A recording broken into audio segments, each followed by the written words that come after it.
Amado Deus, mais uma vez nós dependemos do Senhor. Dependemos porque o Senhor é quem tem para nós o alimento, meu Deus, para nossa alma, aquilo que nós realmente precisamos, ó Pai, aquilo que vai trazer para nós firmeza, vai trazer substâncias que nos fazem cada vez mais caminhar, meu Deus, que nos dão essa proteção para o nosso caminhar. Ó Deus, abençoa o teu servo, abençoa a palavra que será ministrada através, meu Deus, para famílias nesta noite. Nós sabemos que esta igreja, meu Deus, é uma igreja de família e precisamos que o Senhor nos abençoe para que possamos ser testemunhas fiéis através das nossas vidas, ó Pai. E abençoa o teu servo de uma maneira muito especial nesta noite que estará ministrando a tua palavra, no nome de Jesus. Amém. Meus irmãos, a paz do Senhor. Por favor, abra a sua Bíblia no livro de Provérbios 6. Provérbios capítulo 6, versículos 27 a 29. Provérbios 6, do 27 ao 29, é o texto que nós vamos pensar, tomar como base para a gente entender algumas coisas muito sérias aqui essa noite. Nós estamos encerrando hoje o que ficou denominado como uma campanha da cura pela família, cura da família. Então eu quero hoje entrar num núcleo um pouco mais fechado da família, que é o casamento por si só. 7 inimigos do casamento. Amém? E eu espero que você mantenha uma atitude de humildade diante de Deus, para ser confrontado pela palavra, para sairmos daqui hoje curados e dispostos a vencer esses 7 e os outros que vêm a mais. É que esses são centrais. Vamos lá, Provérbios capítulo 6, versículos 27 a 29. É muito sério esse texto. Olha o que ele diz: pode alguém colocar fogo no peito sem queimar a roupa? Pode alguém andar sobre brasas sem queimar os pés? Assim acontece com quem se deita com mulher alheia. Ninguém que a toque ficará sem castigo. Eu gosto da franqueza de Provérbios. Provérbios e Eclesiastes são textos que nos acertam com a força de um soco na boca do estômago. É um livro que não é para fazer você pular e entrar no êxtase gospel, oba-oba cristão. É livro para puxar a cadeira, sentar e perceber que às vezes o chão caiu. Essa pergunta aqui é muito séria. Você pode colocar fogo no peito, na roupa sem queimar o peito? Pode andar sobre as brasas sem queimar os pés? Traduzindo numa linguagem bem simples, é possível brincar com fogo sem que esse fogo te queime? Nós vivemos hoje numa sociedade que a grande maioria dos erros sexuais que ela comete vem de brincar com fogo. Tem uma máxima dos bombeiros que diz: nenhum incêndio começa grande, sempre com uma pequena faísca. É impossível brincar com o pecado sem ser destruído por ele. É impossível brincar com a miséria sem que ela te atinja. Eu tive um professor que dizia para nós: não interessa quem fez a fogueira, quem estiver do lado vai ficar com cheiro de fumaça. Não é? Então é muito importante, a gente vai pensar aqui hoje sobre 7 inimigos do casamento. Um escritor português chamado Duarte Nuno Braga, ele disse uma verdade que nem sempre a gente percebe como verdade, mas olha o que ele disse: existem muitas formas de dizer que te amo. Por exemplo, aperte o cinto, cuidado com o degrau, descanse um pouco. Não são formas de dizer que te amo? Geralmente a gente só vai pelo outro lado, lado assim romantizado, às vezes até adocicado demais, e esquece que quem ama cuida. Quem ama protege, quem ama preserva. E esse é o sentido dessa mensagem hoje. Nos levar a um ambiente de preservação daquilo que Deus nos deu. Lutar com todas as forças e garras por aquilo que Deus nos deu. A gente vê hoje na sociedade, principalmente, uma conversa de um amor muito light, muito flex, muito clean. E não existe nada mais terrível do que o amor quando se levanta para defender o objeto amado. É desse amor que eu quero falar hoje. Um amor que olha, tira as cascas, arranca as máscaras. Um amor que se levanta, impõe, protesta, conflita. Um amor que às vezes até machuca, mas defende, define. Um amor que prefere ver o outro até ferido, mas que não perde esse outro objeto do amor, do coração. Isso aqui é fundamental para a gente entender. Até porque, irmãos, o casamento sempre estará sob ameaça. Sempre. Inimigos de dentro e de fora sempre estarão à espreita. São as pragas de todo o jardim. O casamento vive em estado de alerta. São ameaças de todos os lados, conflitos de dentro, agressões de todas as espécies. Na verdade, ser casado é aceitar desafios. Hoje, ser casado é ser herói. É ser um herói da resistência. É dizer para o mundo que a gente ainda acredita nas coisas que Deus definiu. Todo cristão casado por si só é um teólogo profundo. Está dizendo que Deus existe, que Deus criou o casamento, que ele acredita que a ideia de Deus é melhor do que a banalidade da troca que existe hoje. Todo cristão casado defende uma ideia de Deus.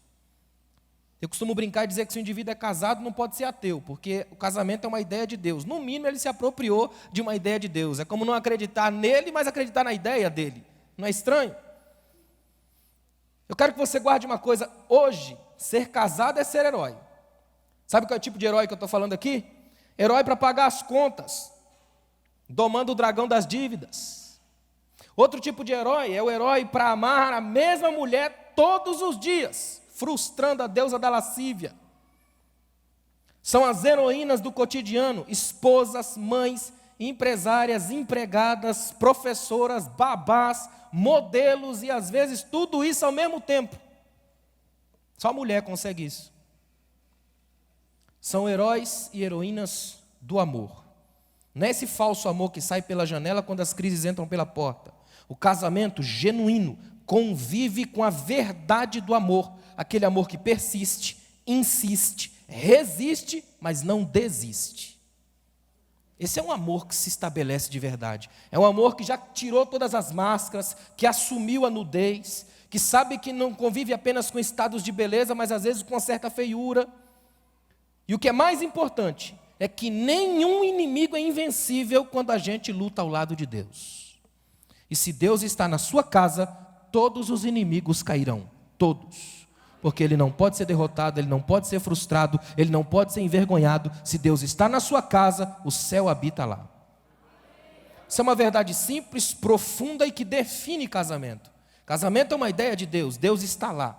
Eu quero que você guarde isso no seu coração. Eu quero apresentar aos irmãos pelo menos 7 inimigos do casamento. Eu sei que tem inúmeros outros, mas esses aqui são pontuais, eles são centrais. Lidar com esses aqui já é complicadíssimo. E olha que interessante, eu quero, acompanhando com os irmãos ao longo da Bíblia, mantenha a sua Bíblia no colo aí que é para você acompanhar comigo. Primeiro dos inimigos que eu quero pensar com você hoje é comunicação deficiente. Você pode repetir? Comunicação deficiente. Eu não entendi, não escutei ninguém definir, ou fui eu que errei? Quem fala aí? Viu como é ruim a comunicação não forte, a comunicação errada? Eu não entendi nada. Comunicação deficiente. Eu quero ler rapidamente com vocês 2 textos, lá em Gênesis. Olha o que diz Gênesis 2, 23. Diz assim, ó. Disse então o homem, esta sim é osso dos meus ossos, carne da minha carne. Ela será chamada mulher, porque do homem foi tirada. As versões mais antigas que ficaram clássicas dizem, varoa, porquanto do varão foi tomada. Lembra disso? Agora vai lá no capítulo 3, versículo 20. Adão deu à sua mulher o nome de Eva, pois ela seria mãe de toda a humanidade. Agora olha que intrigante. Adão deu nome à sua mulher 2 vezes. É incrível isso. Na primeira vez ele coloca um nome que é meramente a constatação óbvia de um fato. Na verdade ele diz assim, ó, varoa, porque do varão foi tirada, mulher, porque saiu do homem. Na verdade a gente não consegue traduzir isso com o peso que isso tem na cultura judaica, porque no hebraico antigo há um trocadilho aqui, Ishá do Ish, Ishá a mulher que saiu do Ish, varão. Para o judeu isso é fácil de entender, para nós dá um trabalho, porque homem e mulher não são palavras correlatas no português. Para o judeu a mentalidade judaica é uma brincadeira, um trocadilho poético. É simples, idiomatismo judaico, Ishá tirada do Ish, a mulher tirada do homem. Quase não chega a ser um nome, chega a ser só a constatação do que ele viu, a mulher que saiu de mim. Só que depois que ele compreende a importância que essa mulher vai ter na vida dele, ele muda o nome, Eva, vida. Essa mulher, dela depende a minha vida. Se ela errar, eu estou perdido. Se ela estiver em paz, meu casamento vai dar certo. Esta mulher me define. Agora ele entende que osso dos ossos e carne da carne é mais do que um trocadilho, é influência de vida. Isso aqui é fundamental para a gente entender. É por causa de uma comunicação deficiente que a morte entrou no jardim. A mulher na Bíblia, você vai ver ela conversando com a serpente, mas não com o marido. Onde é que Adão estava? E Eva está conversando com a serpente. E o pior de tudo, está observando as árvores. E a Bíblia diz que ela tensionava comer do fruto. Passou por baixo daquela árvore e achou que aquele fruto dava um caldo, né? Isso aqui sugere uma intrigante pergunta para nós aqui hoje. Com quem seu cônjuge anda conversando? No Face. Com quem seu cônjuge anda conversando? No WhatsApp. Com quem seu cônjuge anda conversando? No salão de cabeleireiro. Com quem seu cônjuge anda conversando? Quer ver uma coisa interessante? Nem sempre quem conversa muito com você é seu amigo. Sérgio Vaz escreveu que o maior disfarce dos falsos amigos é a máscara da amizade. Nem sempre quem conversa muito com você vai ajudar seu casamento. Nem sempre quem conversa muito com você vai ser a bênção da sua casa. Às vezes, a gente precisa de santos silêncios. Porque tem gente que fala demais. E calado seria um poeta. Não tem? Sabe o que é comunicação deficiente? Gritos demais. Já viu quando casa tem gritos demais? Uma vez perguntaram para o mestre, por que quando as pessoas brigam, elas gritam? E o mestre falou, porque o coração está bem longe. Dá uma olhada nos apaixonados. Sentam do lado, falam baixinho, fazem voz de bebê, tem códigos e dependendo da situação, basta olhar que ele já sabe o que é. É ou não é? Porque o coração está tão perto que não precisa mais de palavras para dizer. Comunicação deficiente faz o coração gritar demais. E quem grita demais geralmente já perdeu a razão. Gritos, meias palavras e às vezes meias verdades. E uma meia verdade é uma mentira inteira. Outra coisa que é comunicação deficiente, monólogos irritantes. Sabe aquele monólogo que fala o tempo todo, aquela coisa toda? É como o garotinho que chegou para o pai e disse, pai, o que é um monólogo? E o pai disse para ele, olha filho, monólogo é quando... Diálogo, o que é um diálogo, pai? E o pai disse, olha meu filho, diálogo é quando a sua mãe fala e eu escuto. A menina disse, não pai, quando a minha mãe fala e o senhor escuta, o meu professor falou que isso é monólogo. Ele falou, seu professor não é casado. Comunicação deficiente é um problema. Eu coloquei aqui, ó, duplo sentido. O duplo sentido é terrível. Ironias. Tem coisa pior do que ironia. E tem gente que é uma máquina de ironias. Ele vai guardando tudo que você faz, depois com finas ironias vai jogando. É como a esposa que o pastor falou, foi conversar com um casal, e o marido disse, a minha esposa, toda vez que a gente briga, ela fica histórica. O pastor disse, não é histérica, não, é histórica. Lembra tudo que eu fiz desde o primeiro dia que eu conversei com ela. Traz tudo. É gente que fala demais, mas não com conteúdo, sem significado, simplesmente fala por falar. Alguém disse que não há coisa mais chata no mundo do que dar pernas longuíssimas a ideias brevíssimas. Tem assunto que não precisa esticar. Os inimigos, escuta uma coisa aqui, ó, o inimigo das nossas almas adora alimentar o teatro da comunicação deficiente. Quer ver como acontece? Por exemplo, o marido chega, a esposa faz aquele almoço, o marido fala assim, acho que ficou sem sal o arroz. Aí o diabo bota na mente dela, ele falou que você está casada há 10 anos e até hoje não sabe fazer comida. Isso vai dar uma guerra, irmão. Comunicação deficiente. Sabe qual é o grande problema disso? É que isso traz crises, alimenta como se fosse uma espécie de ferrugem do coração. Isso vai corroendo, aos poucos, destruindo. E quando você pensar que não, uma frase que você diz perde completamente o significado. Aliás, no casamento acontece muito isso. Certas frases mudam de significado impressionantemente. Às vezes é a mesma frase, mas o significado é completamente diferente. É muito sério quando se pensa nisso. Como é que a gente faz para vencer o inimigo da comunicação deficiente? E eu coloquei aqui, ó, invista em diálogos verdadeiros. A verdade das palavras. Até porque, se nós somos cristãos e nos baseamos pela Bíblia, é na verdade que a gente se legitima. Tudo que acontecer na nossa casa pela verdade, acontecerá para a glória de Deus e Deus estará presente. Se tiver verdade no seu lar, a comunicação será original. Invista em diálogos de verdade, que o seu coração e a sua boca estejam em perfeita harmonia. Deu para entender? Comunicação deficiente. Aí eu pergunto, como é que anda a comunicação lá na sua casa? Está deficiente?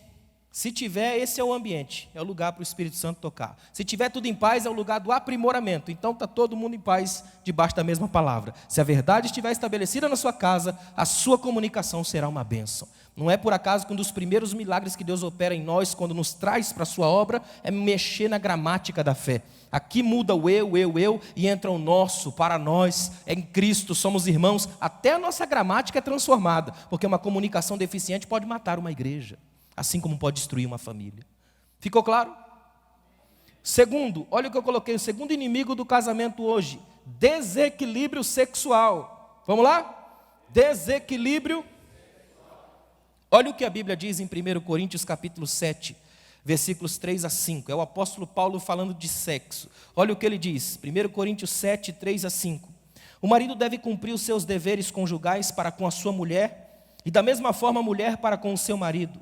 A mulher não tem autoridade sobre o seu próprio corpo, mas sim o marido. Da mesma forma o marido não tem autoridade sobre o seu próprio corpo, mas sim a mulher. Não se recusem um ao outro, exceto por mútuo consentimento, e durante certo tempo, para se dedicarem à oração. Depois, unam-se de novo, para que Satanás não os tente por não terem domínio próprio. Não existe nenhum assunto que a Bíblia não consiga esclarecer. É muito interessante isso aqui, ó. Paulo está dizendo para nós que os impulsos sexuais são fortes, mas as rédeas estão nas nossas mãos. Do ponto de vista de Paulo, é possível ter uma vida sexual equilibrada e plena num mundo que é marcado pela desordem e pela animalização erotizada. Irmão, se você acha que o mundo de hoje é um problema no âmbito do sexo, você não viu nada. Corinto era uma cidade terrível, portuária, cidade de uma noite violenta e feroz. Só para essa cidade Paulo mandou 4 cartas. 2 se perderam na história, 2 o Espírito preservou e chegaram até nós. Graças a Deus que essa igreja existiu. Dizem alguns teólogos que Paulo era careca por causa de Corinto. Pensa num povo para dar problema. Os gregos tinham um verbo para definir o Corinto, era o corintianizar.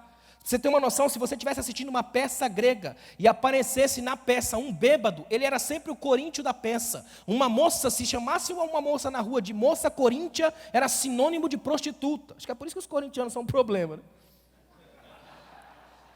Brincadeira.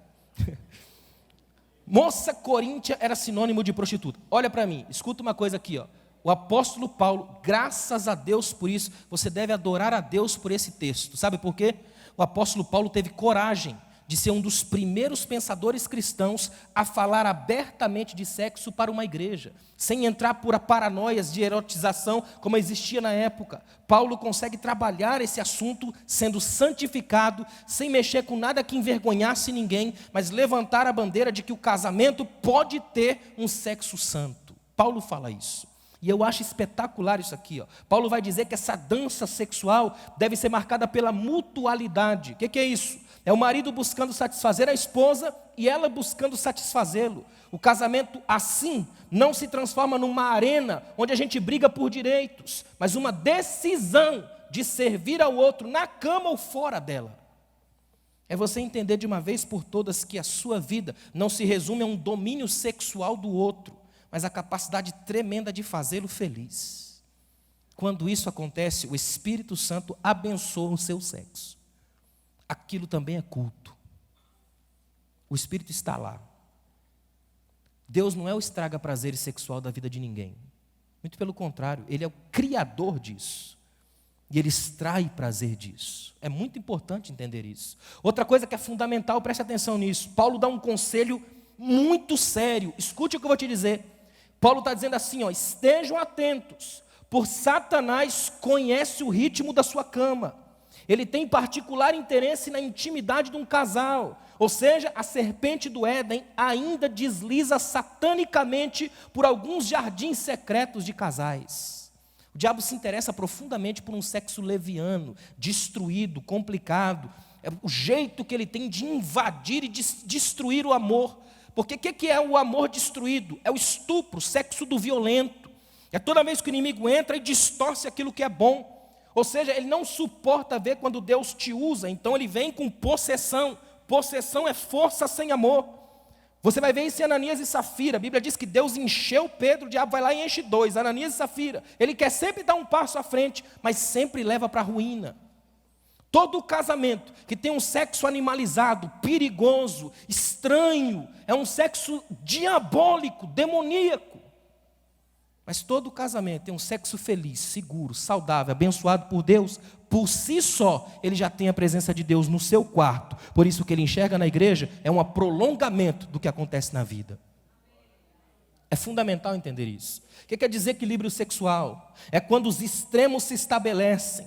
Ou seja, sexo demais, a doença dos excessos, ou sexo de menos, a enfermidade do desinteresse. É preciso ter um equilíbrio, um termômetro do sexo. Outra coisa, desequilíbrio sexual é quando a fantasia se impõe sobre a realidade. É o casal escravo da mentalidade pornô. E até isso Paulo é tremendo. Quando ele escreve a lista das obras da carne em Gálatas, ele começa com essa palavra, pornografia. Pornografia no grego, pornê, era prostituta, porneia, o sexo comprado e vendido. A pornografia é o teatro da mente, é o exagero dos prazeres, é uma droga sexual. O casal escravo do pornô faz da cama uma boate dos pensamentos. Olha o que eu vou dizer para você, apimentar a relação é bom, mas nunca se esqueça de que pimenta demais pode matar. Tem gente que não aguenta nem aquelas pimentinhas que você vende no mercado, quer comer pimenta mexicana, irmão. Vai morrer. Não vai? Tem gente que botou tanto fogo na cama dele que queimou o quarto. E aí só o bombeiro da palavra para apagar, né?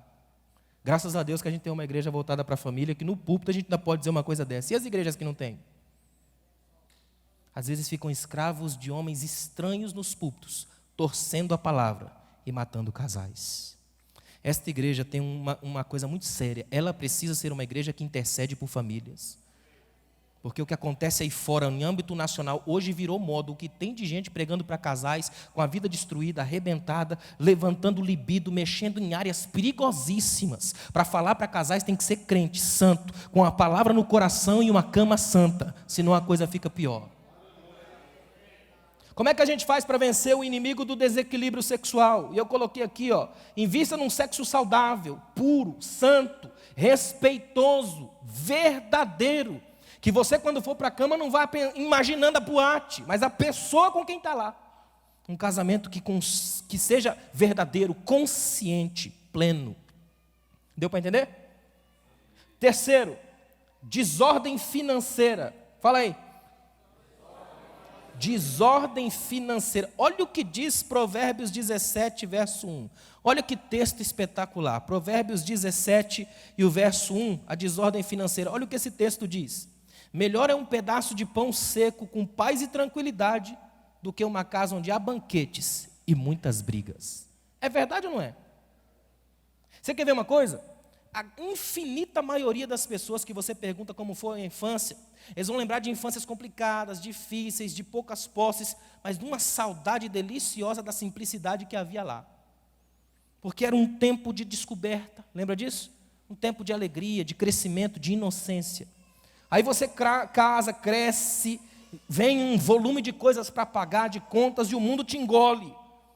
Principalmente o mundo de hoje. Existe um ditado popular profundamente capitalista que diz: entre Deus e o dinheiro, o segundo sempre vem primeiro.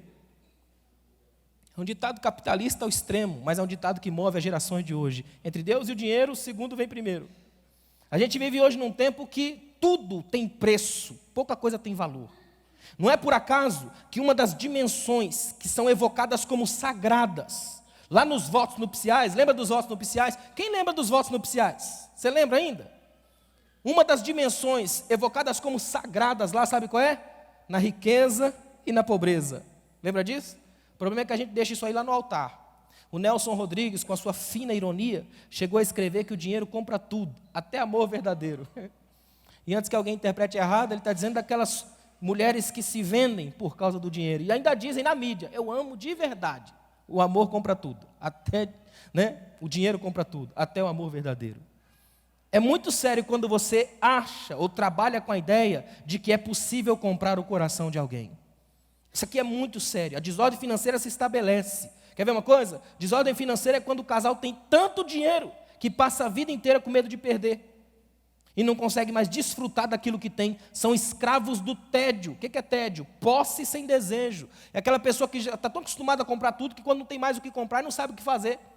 É gente que tem dinheiro demais, mas paz de menos. Tem dinheiro demais, mas não tem coração na causa. Também é desordem financeira aquele casal que vive atolado em dívida, sem dinheiro para nada. E o pior, brigando todos os dias, jogando na cara um do outro a culpa do fracasso dos dois. É muito sério isso. Também a desordem financeira, quando a avareza invade o casamento. A palavra avareza vem do latim haveres, os bens. Pessoas tão apaixonadas pelos bens, tão obcecadas por isso. Quando isso acontece, sugere uma terrível inversão. Você não tem mais dinheiro, ele tem você. Você vira escravo do dinheiro. O avarento é um negócio mortal. Avarento é aquele indivíduo que ele tem dinheiro no banco, ele guarda dinheiro, ele tem dinheiro, mas ele come arroz de segunda. Ele compra aquelas carnes tão duras, lembra aquelas carnes tão duras que você desiste de mastigar? Procura um lugar no canto e cospe. Lembra? Avarento é um indivíduo que tem dinheiro, mas ele vive como um miserável. Sapato furado, a esposa toda detonada.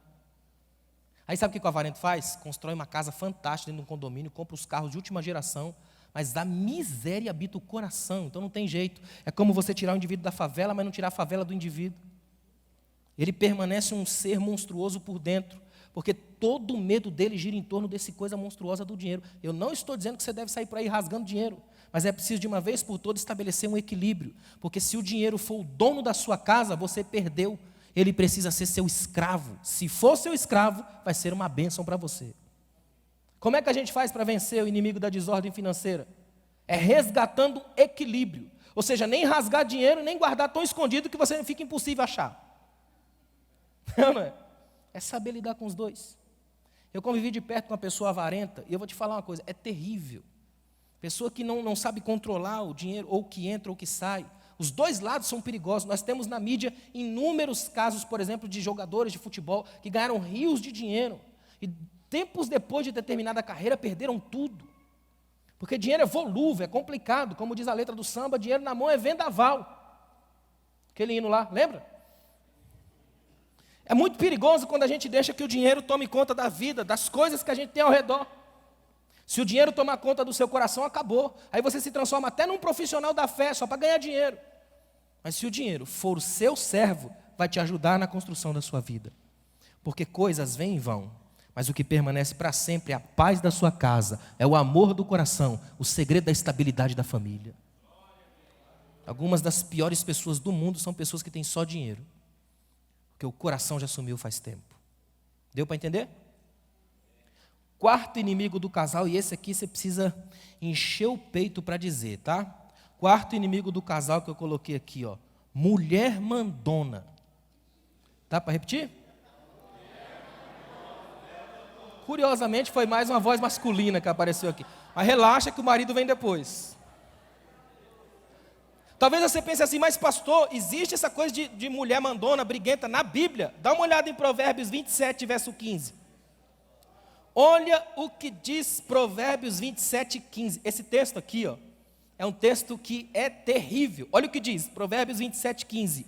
A esposa briguenta, e o original serve como mandona, iracunda, irascível. Tudo cabe na palavra. A esposa briguenta é como gotejar constante num dia de chuva. Sabe como é que o Gene Peterson traduziu? Traduziu assim, ó, a esposa resmungona é como gotejar de uma torneira pingando. É profundamente irritante. E tem mais, lá em Provérbios 25, 24, diz assim, ó, melhor é viver num canto sob o telhado do que repartir a casa com uma mulher briguenta. E é verdade. Irmão, pensa num negócio difícil, porque problema todo mundo tem. Mas se você passar a vida girando em torno do problema, nem você se suporta. E há dias que são piores ainda. Tem dias que parece que o mundo conspira contra você. Daí surgiu a expressão dia de cão. Tem gente que vive dia de cães. É muito sério isso aqui, não é? Quer ver uma coisa? Mulher mandona, tem uma coisa que é muito séria aqui, ó. Mulher mandona é um ser não catalogado pela ciência ainda. Por quê? Porque ela é um híbrido do que mescla o pior das duas partes. Ela pega o grotesco da masculinidade, aquilo de gritar o tempo todo para intimidar, e o risível da feminilidade, que é esquecer o próprio encanto. E quando você esquece quem era e assume quem não é, você deixa de ser. Crise de identidade ainda não foi descoberta pela ciência. Um ser não catalogado, estranho, um híbrido que viaja por nós. Não é esquisito? Quer ver uma coisa? A mulher mandona é a bruxa dos sentimentos, ela é a medusa do coração, a megera da alma. É profundamente irritante. Irmão, fala a verdade, você consegue dormir com uma goteira pingando? Pensa nisso o resto da sua vida. Uma sogra dessa, imagina ter uma sogra dessa, a torneira pingando e sem arrumar, porque não cabe, não tem mais como arrumar. Porque depois de uma certa idade não arruma mais não. Mulher mandona é uma espécie de bruxa dos sentimentos. Ela manipula tudo, enche todo mundo ao seu redor. Você já viu gente que quando entra numa região até as flores sentem? Já viu gente que paralisa o ambiente? E aí a gente fala, não, isso é demônio, é encosto. Não é não, é a pessoa mesmo. Tem um monte, não são poucos, são um monte. Coitado do homem casado com uma mulher mandona. Como é que a gente vence o inimigo da mulher mandona? É bem simples. É trabalhar com a lembrança, só um momento. Trabalhar com a lembrança constante do poder que existe no ser mulher. Não existe nada mais tremendo, mais poderoso do que ser mulher. Em Jesus, a mulher foi completamente restaurada, transformada. Eu estava trabalhando num sermão que eu vou ministrar numa convenção para mulheres, lá no estado do Tocantins, e uma coisa me chamou muita atenção. Na genealogia de Jesus, aparecem 5 mulheres. Tirando Maria, que todo mundo conhece, as outras 4, você tem Raabe, que é prostituta cananeia, Tamar, que também é de origem cananeia, você tem Ruth, que é de origem moabita, e você tem Batseba, adúltera. 4 mulheres complicadíssimas, com uma ficha suja, mas elas entram na história de Israel. Sem elas, fica impossível o Davi e o Messias, vem da linhagem deles. O que significa isso? Uma mulher transformada por Deus, restaurada por Deus, muda o casamento dela, a família dela, o bairro dela, a cidade dela, o estado dela. Eu clamo todos os dias para que Deus levante mulheres no âmbito da teologia, mulheres que com esse sentimento que têm, com a percepção que têm, repensem tudo que a gente pensa de teologia. Como é importante mulheres na igreja que pensam, que fazem, que mudam situações. Mas ainda tem no Brasil um machismo gigantesco, principalmente em algumas igrejas. Eu me lembro que estava pregando numa igreja uma vez, um irmão falou, um presbítero, falou, na minha igreja não tem pastora não, porque no grupo de Jesus não tinha nenhuma. Falei, irmão, nem eu, nem o senhor podia entrar, não tinha brasileiro. Era só judeu, se é por categoria, está tudo fora. Graças a Deus que nós estamos acordando e colocando mulheres de Deus fazendo a obra de Deus. Deu para entender? Olha o 5º. Marido banana. Repete comigo. Essa eu peguei emprestado do Cláudio Duarte. Marido banana. Agora você quer ver um marido banana na Bíblia? Vai lá em 1 Reis. 1 Reis 21. Você vai ver uma coisa muito interessante. 1 Reis 21, aliás, esse texto de 1 Reis 21, ele mescla os dois. A mulher problema e o marido banana. Olha 1 Reis 21, versículos 4 a 7. Olha o que a Bíblia diz. Então Acabe foi para casa aborrecido e indignado, porque Nabote de Jezreel lhe dissera, não te darei a herança dos meus pais. Olha o que esse homem fez. Deitou-se na cama, virou o rosto para a parede e recusou-se a comer. Isso aqui é fazendo birra, não é?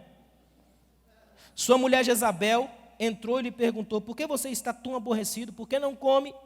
Ele respondeu, porque eu disse a Nabote de Jezreel, venda-me a sua vinha, ou se preferir eu lhe darei outra vinha em lugar dessa. Mas ele disse, não te darei minha vinha. Disse-lhe Jezabel, sua mulher, é assim que você age como rei?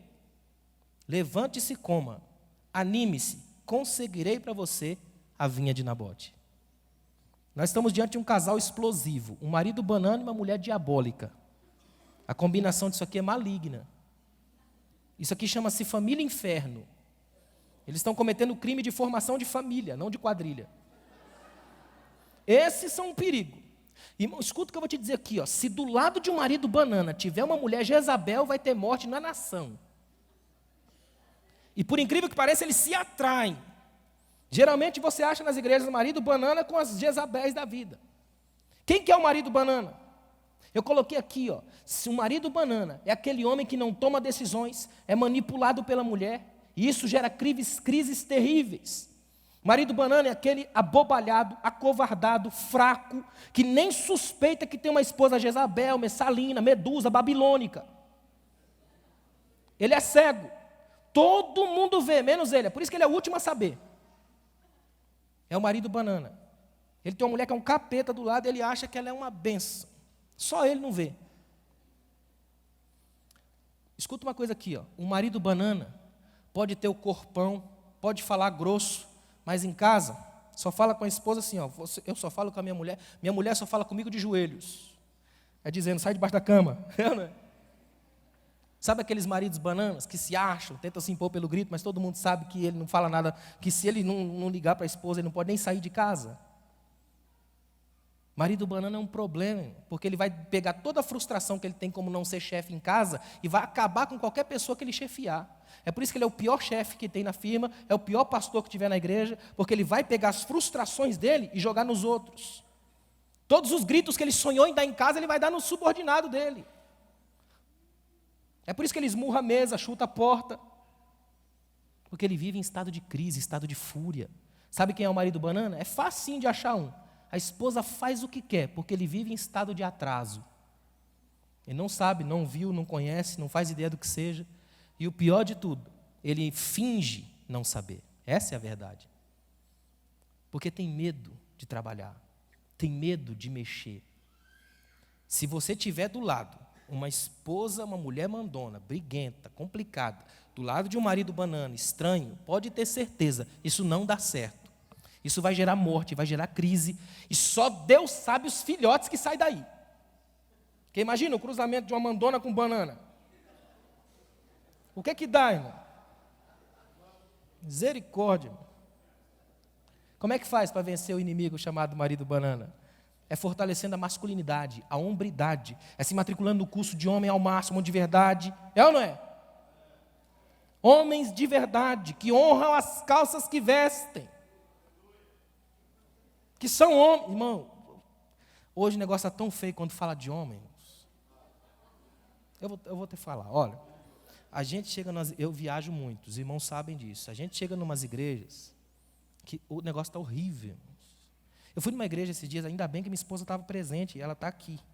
Eu fui numa igreja esses dias que eu comecei a ministrar, e esse pessoal é espalhafatoso, né?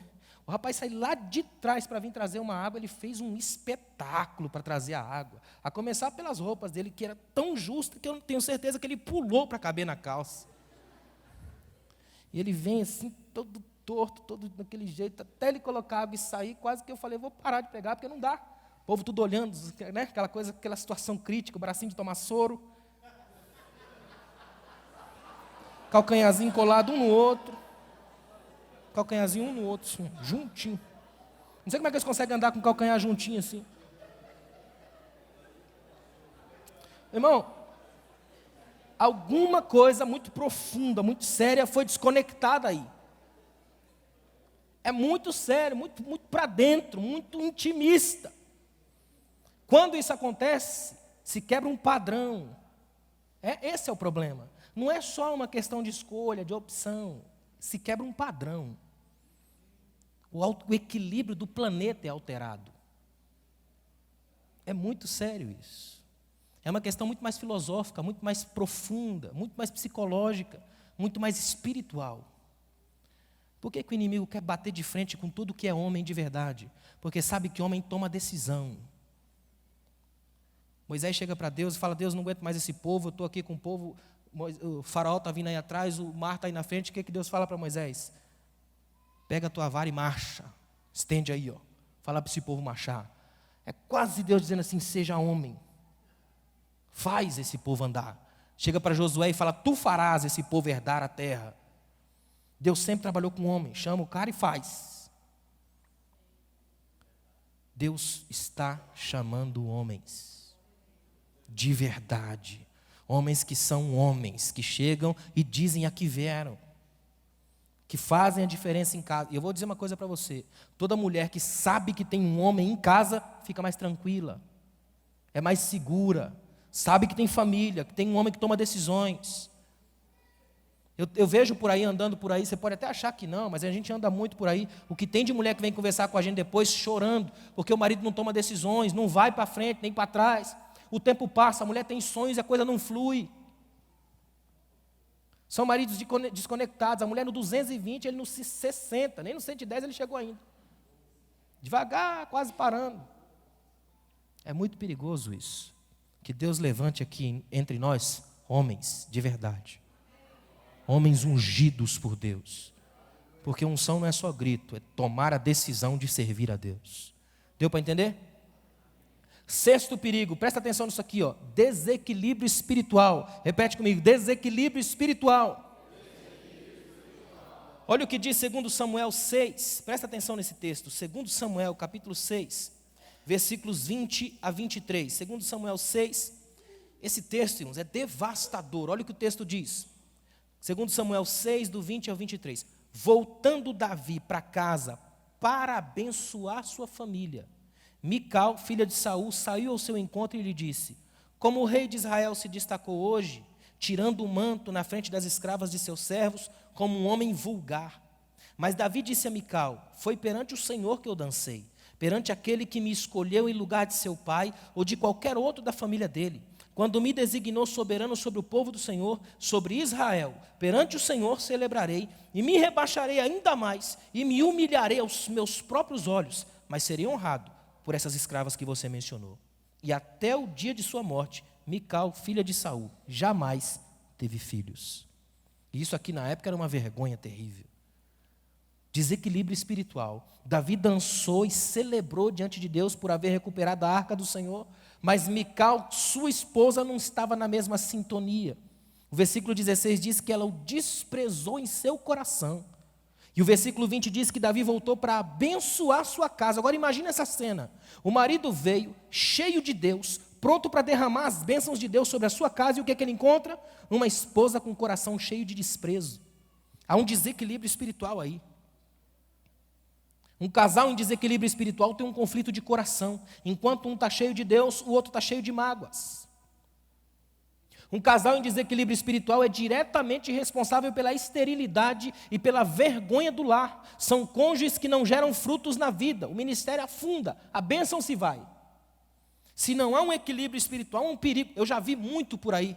Casais desequilibrados espirituais. Você vê, por exemplo, que o marido tem uma chamada tremenda, mas a esposa não vai.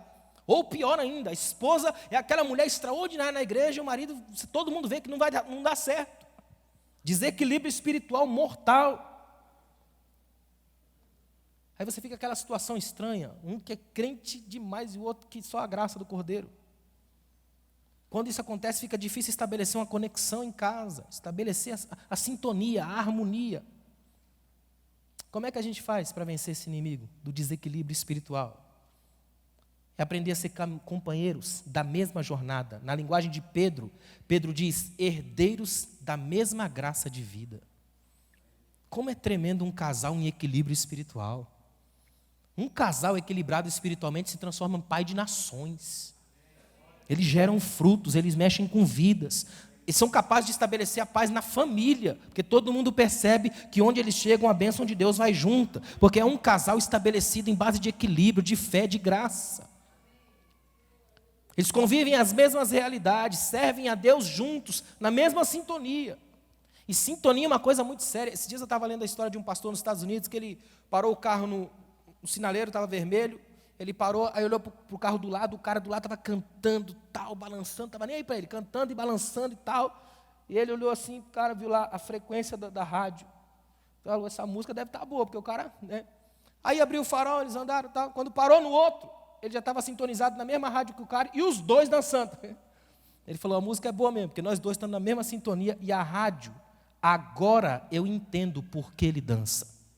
Porque a mesma música que ele está ouvindo também tocou a mim. O problema de muito casal é que faz o que Lucas capítulo 7 diz. Uns falam em dança, mas vocês choram. Quando falam em lamento, vocês dançam. Casais que não brincam mais as mesmas brincadeiras. Quando um propõe lamento, o outro só chora. Quando um chora, o outro propõe lamento. Quando os casais vivem em desequilíbrio, a coisa fica numa dança mortal e perigosa. Uma hora vai gerar caos. Mas se o seu casamento for a base do equilíbrio, as danças serão certas. Vai chorar com os que choram, se alegrar com os que se alegram, e a bênção de Deus vai estar sobre a casa de vocês. O sétimo, e esse aqui é muito importante, falta de um projeto de vida. Poucas coisas eliminam um casal do que falta de projeto de vida. Você pode repetir? Falta de projeto de vida. Salmo 128. É o salmo que toda família deveria lembrar para sempre, fazer disso uma coisa do seu coração, uma placa no seu coração. Olha o que diz o Salmo 128. Como é feliz aquele que teme o Senhor e anda nos seus caminhos. Você comerá do fruto do seu trabalho, será feliz e próspero. Note que felicidade vem primeiro. Feliz e próspero. Sua mulher será como videira frutífera em sua casa, seus filhos como brotos de oliveira ao redor da sua mesa. Assim será abençoado o homem que teme ao Senhor. Que o Senhor o abençoe desde Sião, para que você veja a prosperidade de Jerusalém todos os dias da sua vida e veja os filhos dos seus filhos e a paz sobre Israel. Irmãos, o judeu tem uma paixão por esse texto. Esse texto está na lista do Cântico dos Degraus, era o cântico que se cantava enquanto caminhava todos os dias na peregrinação até o templo, nas festas, o cântico da família. O judeu gostava de cantar isso aqui com todo mundo de mãos dadas em torno da fogueira, na família, a família feliz cantando isso.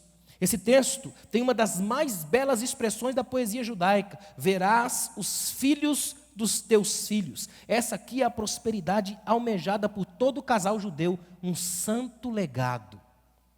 Você que é avô ou que é avó está vivendo isso aqui, ó. Ver os filhos dos filhos, a paz sobre Israel.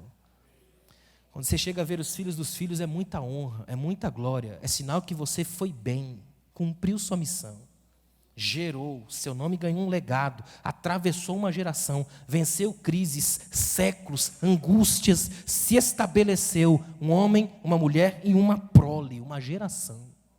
É pura bênção de Deus. Um dos mais graves problemas da nossa geração é o casamento da esterilidade. Casamento sem filhos, sem sonhos e sem alegria. Casas cada vez maiores para famílias cada vez menores. É estranho, não é? Esses dias eu fiquei sabendo de um cara que construiu uma casa com 14 banheiros. E é só ele e a esposa. O que faz? Esconde? Estranho, a gente tem casas cada vez maiores para famílias cada vez menores. Quando o casamento perde essa atmosfera do sonho, do projeto, perde-se numa algema de rotina, tudo é sem graça. Casamento sem projeto é aquele casamento que se arrasta todo dia na mesma coisa, o eterno retorno do mesmo, não tem sonhos, não tem nenhum projeto de vida, fica simplesmente passando, a vida é cíclica, aquela coisa que nunca tem um porquê, nunca tem um amanhã, não há qualquer sonho. Sérgio Vaz é um poeta, ele escreveu o seguinte: é necessário o coração em chamas para manter os sonhos aquecidos. Portanto, acenda fogueiras, mantenha os sonhos no coração. Sabe o que é um casamento sem projeto de vida? Um casamento sem projeto de vida é aquele que se transforma num chatíssimo acordo de convivência. É um papel assinado que assassina o amanhã. Só isso, um contrato, uma coisa que você assina. Não há qualquer projeto de vida. Casamento sem projeto de vida só tem uma perspectiva para o futuro. Olha qual é: tornarem-se dois velhinhos irritantes, tossindo amarguras e sofrendo reumatismo do coração. Não há projeto de vida. É simplesmente terminar, encerrar, fechar. Como é que a gente faz para vencer o inimigo da falta de projeto de vida? Escuta isso aqui como uma palavra de Deus para vocês. Ousem sonhar. Ousem projetar algo diferente. Ousem entender que Deus fez seu casamento para algo maior. Não é simplesmente uma coisa comum, simplesmente passou pela vida, mas não viveu. Muito pelo contrário, deixou marcas, viveu o que Paulo chama de novidade de vida, a certeza feliz de que Deus mora com vocês, de que Deus habita a casa de vocês, de que Ele pode fazer grandes coisas quando um casamento é equilibrado, é feliz, consciente, sabe quem é. Nunca brinque com os conflitos do casamento. Eles vão se multiplicando à medida que a gente não percebe isso. E o pior de tudo, nós vivemos numa sociedade hoje que tem a tendência de embotar os sentidos, fazer com que você crie uma camada impermeável ao sofrimento. De tanto passar por isso, já não percebe mais essas coisas. E o tempo vai passando e você vai se tornando um profissional de relacionamento familiar. É aquele casamento que dura tantos anos já, que os dois sentam lado a lado, mas não tem mais aquela unidade. Você já viu aqueles casamentos que chamam a atenção, que dá vontade de imitar? Já tem casamentos que você olha e fala, meu Deus do céu, como é que eles se suportam ainda? Como é que está o seu casamento essa noite? Qual é o propósito de Deus para o seu casamento? Você ainda sabe qual é? Você ainda se lembra dos votos nupciais? Esses dias eu estava lendo que fizeram uma pesquisa nos Estados Unidos, quando o cinema completou 100 anos. E eles juntaram os cineastas para linkar as 10 músicas que mais tocaram os sentimentos humanos ao longo desses 100 anos de cinema. E sabe qual é a música que encabeçou a lista? Marcha Nupcial. Eles dizem que a marcha nupcial deflagra sentimentos. E eles colocaram assim, ó, se você estiver com a família reunida na sala assistindo um filme e tiver um casamento no filme e começar a marcha nupcial, aquela letra, os primeiros acordes da música definem como estão os casamentos. Se o casamento do dono da casa é bom, a mulher vai chorar, conversa com a outra, lembra do dia do casamento, vai até buscar o álbum de foto, até acaba o filme. Agora, se o casamento for ruim, ela vai pedir desculpas, vai sair para fazer pipoca e não volta até o final. Porque a marcha nupcial virou marcha fúnebre. Como que está o seu casamento, quando você escuta os acordes da marcha nupcial?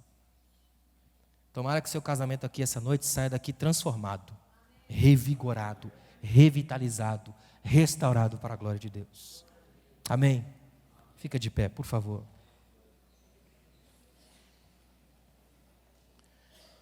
Que você pegue depois na sua casa com calma, converse com a sua esposa, com o seu cônjuge, com o seu esposo, sobre o seu casamento. Lembra da comunicação deficiente? Conversem juntos. Será que nosso casamento tem conversa? Lembre-se das desordens financeiras, desequilíbrio sexual, de não se tornar uma mulher mandona, um marido banana, de ter a capacidade de percepção do que o Espírito de Deus está fazendo na sua vida. Eu queria que você abraçasse a sua esposa, a sua família aí, para nós orarmos juntos. Orem juntos, agradecendo a Deus pela sua vida, por aquilo que você é, pela sua família, pelo seu casamento, pela bênção que é a sua vida. Orem um pelo outro, é muito importante isso. Orar um pelo outro. Eu li esses dias num livro de um senhor bem velhinho. Todos os dias ele tomava o ônibus, descia lá no hospital para visitar a sua esposa. E uma moça universitária, indo para a faculdade todos os dias, acompanhava essa cena, todo dia. Um dia, ela resolveu sentar ao lado dele no ônibus e perguntou, todo dia eu vou para a faculdade aqui de manhã, eu vejo o senhor pegar o ônibus. Eu já vi que o senhor não falha um dia. Eu já vi até que no sábado e domingo, que eu não tenho aula, teve um sábado que eu peguei esse mesmo ônibus, eu vi o senhor aqui. E o senhor vem todo dia nesse hospital. O senhor trabalha aqui? Ele disse, não, é que a minha esposa está internada aqui há 10 anos. E todos os dias eu venho visitá-la. E ela achou bonito aquilo e disse, e como é que ela está? Alguma melhora, alguma coisa? Eu disse, não, ela tem Alzheimer em estado avançado. Já não reconhece nada, não reconhece ninguém. Nem a minha ela reconhece mais. A menina olhou para ele e disse, mas peraí. Se ela já não reconhece o senhor, não sabe mais quem o senhor é, que sentido faz vir aqui? Ele disse, ela não sabe mais quem eu sou, mas eu sei quem ela é. Eu não vou esquecer quem ela é para mim. O problema de muitos casamentos hoje é esquecer quem a pessoa é. E ficar com as projeções fracassadas que ela não cumpriu. Se você tiver na sua casa álbum de fotografia, quando você chegar em casa, vai pegar para ver. Isso vai fazer um bem à sua alma imenso. Primeiro porque vai mostrar que o tempo te ajudou muito. É ou não é? Tem gente que pega a foto e fala, ah, saí feia na foto. Você saiu feia do útero. Você está uma bênção hoje. Pega as fotos da sua casa, vai agradecer a Deus pelo que Ele tem feito na sua vida. Você está vivo, atravessou um tempo e o Espírito Santo tem guardado você e a sua casa. Vamos orar? Ó Deus, obrigado, Pai. Obrigado por cada família que está aqui, Senhor. Cada casamento representado aqui, Senhor. Deus, eu te agradeço profundamente pelo meu casamento, a minha esposa Mari, meu filho Eduardo, Senhor, que são as bases da minha vida. Obrigado, Deus, por cada família desta igreja, pelo casamento de cada pastor aqui desta igreja. Pai, que esta igreja seja não apenas um nome, Catedral da Família, mas que as famílias aqui sejam catedrais do tempo, e que elas possam dizer que através de cada um desses casamentos, nós defendemos as tuas ideias, a tua palavra, a tua verdade. Nos ensina, Senhor, a vencer cada um desses conflitos linkados aqui hoje. Nós precisamos sair daqui, Senhor, revigorados, restaurados pela tua palavra e crendo que o Senhor é o Deus que nos ajuda a vencer conflitos. Fica conosco, em nome de Jesus. Amém. Deus abençoe. Obrigado, pastor.